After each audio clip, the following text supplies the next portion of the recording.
अगर आप भी चाहते हैं नए वीडियो एवं नए ऑडियो देखने एवं सुनने के लिए तो हमारे गोल्ड स्टूडियो चैनल को सब्सक्राइब जरूर करें एवं बेल आइकन दबाना ना भूलें।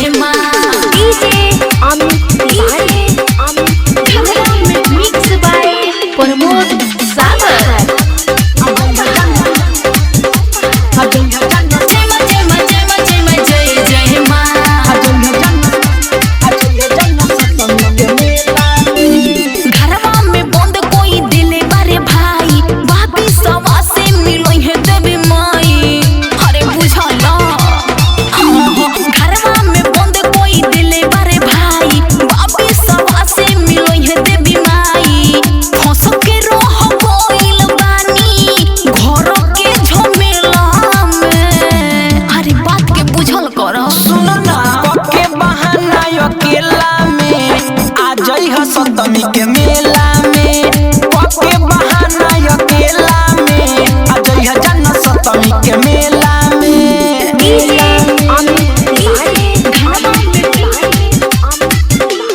आ जइहा सप्तमी के मेला में। जय मैया जय मैया जय मैया जय छाया रिकॉर्डिंग स्टूडियो केसरिया कोरेली बहुते कराई हो सोकी भइल बारी माई हो कहिया के भाड़ा पानी भखले जाके हम चुनरी चढ़ाई बहो जाके हम चुनरी चढ़ाई बहो कोरेली बहुते कराई हो सोकी भइल बारी माई हो कहिया के भाड़ा पानी हम भखले जाके हम चुनरी चढ़ाई बहो कोही हम न फंस जाई होबो नहीं खेला में अरे बड़ा डर लागत अरे हम बानी नु के बहाना अकेला में आ जइहा सप्तमी के मेला में के बहाना अकेला में आ जइहा जन्म सप्तमी के मेला में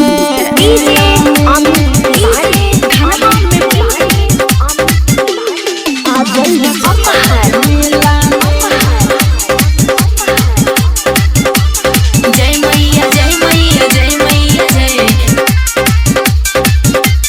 मेला में गुडू गरसी मजबूरी बा मिलन तो हमरो जरूरी बा एही मंदिर में शादी रचाई कुछ देर के औरी दूरी बा कुछ देर के औरी दूरी बा राइटर सागर मजबूरी बा मिलन तो हमरो जरूरी बा